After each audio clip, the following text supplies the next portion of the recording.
በየዓመቱ በስዊዘርላንዷ የመዝናኛ ከተማ ዳቮስ የሚካሄደው የዓለም ኢኮኖሚ ፎረም የዘንድሮ 2026 ከትናንት በስቲያ ሰኞ ዕለት መጀመሩ የሚታወስ ነው። የዓለም ኢኮኖሚ ፎረም እስከ ከነገ በስቲያ በሚቆየው ጉባኤው ከ3000 በላይ እንግዶች የሚገኙበት ሲሆን የአሜሪካኑን ፕሬዝዳንት ዶናልድ ትራምፕን ጨምሮ በሀገራት መሪዎች መካከል የሚካሄደው ውይይት ዋነኛው ተጠባቂ ጉዳይ ሆኗል። ለመሆኑም የዘንድሮ የዓለም ኢኮኖሚ ፎረም ዋና ዋና ጉዳዮች ምንድን ናቸው? የዘንድሮ ጉባኤ ከቀደሙት በምን ይለያል? አልጀዚራ ላይ የወጣ አንድ ትንታኔ እንዳመላከተው ካለፈው ዓመት አጋማሽ ወዲህ በተለይ የዓለም ጂኦፖለቲካዊ አውድ እጅግ በጣም ውስብስብ እየሆነ በመምጣት ላይ ነው።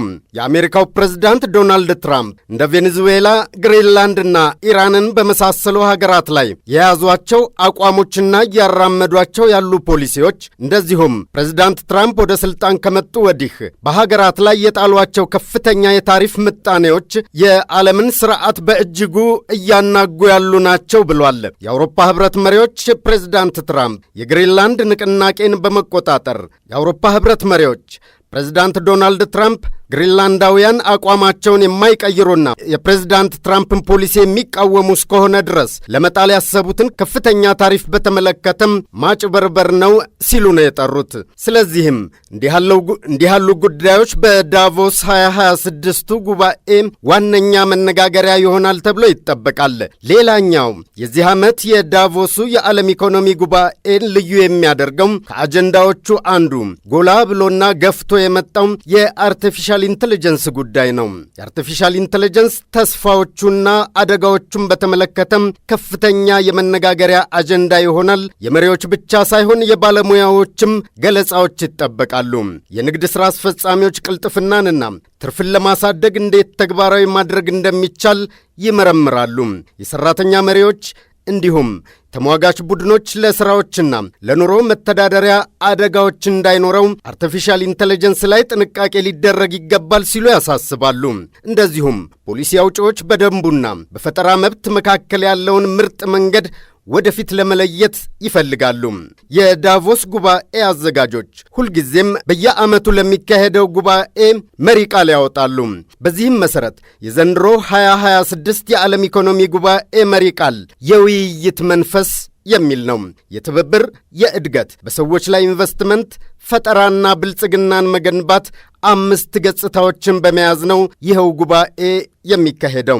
ጉባኤውን የሚተቹ እንደሚሉት ከሆነ ዳቮስ በዓለም ላይ ያለውን ልዩነት ለማስተካከልና እንደ አየር ንብረት ለውጥ ያሉ ችግሮችን ለመፍታት በጣም ብዙ ንግግር የሚደረግበት ነገር ግን በቂ ተግባራዊ እርምጃም የማያስከትል ይሉታል። የዓለም ኢኮኖሚ ፎረም 2026ን በተመለከተ በዓለም አቀፍ ደረጃ እየወጡ ካሉ ትንታኔዎች መካከል ሌላኛው ዢንዋ ያስነበበው ነው። ትንታኔው እንደሚለው እየጨመረ ባለው የጂኦፖለቲካል ውስብስብነት እየሰፋ በመሄድ መከፋፈልና ፈጣን የቴክኖሎጂ ለውጥ ዳራ ላይ መድረኩ የዓለም አቀፉ ማኅበረሰብ ልዩነቶችን በውይይት እንዲያስተካክል የወደፊቱን እንዲያይና ዋና ዋና ዓለም አቀፍ ችግሮችን ለመፍታት በጋራ ሊሰራ የሚገባው ነው ይላል። ለመሆኑም እየጨመሩ ያሉ ዓለም አቀፍ አደጋዎች የትኞቹ ናቸው? ዢንዋ ይቀጥላል። ዓለም በአሁኑ ጊዜ መረጋጋት ርቋታል። አዎንታዊ ልማቶች ላይ ከዚህ ቀደም ታይቶ በማይታወቅ ሁኔታም ጫና እየደረሰ ነው። ከዚህ አንጻር እነዚህን ችግሮች ተሰባስቦ ተነጋግሮ መፍታት ይገባል። የዓለም ኢኮኖሚ ፎረም ዓለም አቀፍ አደጋዎች ሪፖርት 2026 ከዓመታዊ ስብሰባ ቀደም ብሎ ከወጡት ዋና ዋና ህትመቶቹ አንዱ በአዲሱ የውድድር ዘመን የጂኦፖለቲካልና ኢኮኖሚያዊ አደጋዎች እንደሚጨምሩ ከወዲሁ ጠቁሟል። ሪፖርቱ የጂኦፖለቲካል ግጭት በ2026 የዓለማችን ከፍተኛ ስጋት ነው ይላል። በመቀጠልም በዓለማችን የተለያዩ ቀጠናዎች መካከል ግጭቶች እንደዚሁም ከፍተኛ የአየር ሁኔታ መዛባት፣ ማኅበራዊ ጠርዘኝነት ማለትም ሶሻል ፖላራይዜሽን፣ የተሳሳተ መረጃና የተዛባ መረጃ ሚስኢንፎርሜሽንና ዲስኢንፎርሜሽን በዘንድሮ 2026ም እጅግ በጣም ጎልተውና ይበልጥ እየተወሳሰቡ እንደሚሄዱ የኢኮኖሚ ፎረሙ ቀደም ብሎ ካሳተመው መረጃ ለመረዳት ይቻላል። ኢኮኖሚያዊ አደጋዎች በአጭር ጊዜ ውስጥ በሁሉም የአደጋ ምድቦች መካከል በፍጥነት እየጨመሩ መሆናቸውንም ጠቁሟል። የዓለም ኢኮኖሚ ፎረም ማኔጂንግ ዳይሬክተር ሳዲያ ዛሂዲ ይባላሉ።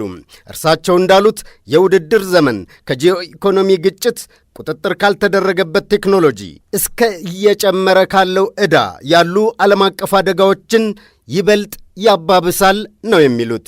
እናም የዓለምን የጋራ መፍትሔ የማግኘት አቅም ይለውጠዋል። መረጃዎች እንደሚያመላክቱት ዓለማችን አሉኝ ከምትላቸው ኢኮኖሚስቶች 53 በመቶዎቹም እንደሚተነብዩት ከሆነ ይህ ዓመት ሲጠናቀቅና በተከታዩ ዓመት የዓለም አቀፍ የኢኮኖሚ ሁኔታዎች እየተዳከሙ እንደሚሄዱ ይጠብቃሉ። እንደዚህም ሊሆን የሚችለው የንብረት ዋጋ መቀነስ፣ የዕዳ መጨመርና የጂኦ ኢኮኖሚ ማስተካከያ ስጋቶች ከሌሎች ምክንያቶች ጋር ተያይዞ ነው። የተባበሩት መንግስታት እንደሚለው ከሆነ በ2026 ዓለም አቀፍ የኢኮኖሚ እድገት 2.7 በመቶ እንደሚሆን ይገምታል። ይህም በተጠናቀቀው 2025 ከተገመተው 2.8 በመቶ በታች ይሆናል።